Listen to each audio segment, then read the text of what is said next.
আসসালামু আলাইকুম রহমতুল্লাহ। আলহামদুলিল্লাহ, আমরা এখন আলুভর্তি আওয়ামী লীগের যে অফিস ছিল, অফিসটা গত রাত 1টার পরে ভেঙে গুঁড়িয়ে মাটির সঙ্গে মিশিয়ে দেওয়া হয়েছে। যেটা আলুভর্তিতে অবস্থিতদের কেন্দ্র অফিস, এই গুলগোপের পেট্রোলিয়ামের সামনে যে অফিসটা ছিল, সে অফিসে আমরা সামনে দাঁড়িয়ে আছি, যেখানে মুজিব গণশৌচাগার বানানোর পরিকল্পনা করেছে।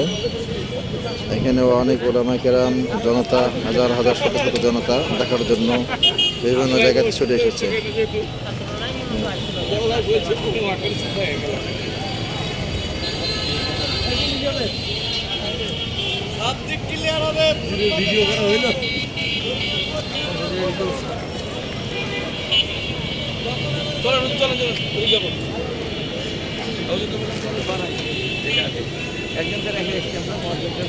এজন্য ইতিহাস সাক্ষী আছে যে যত বড় জালেম হোক টিকে থাকতে পারে না।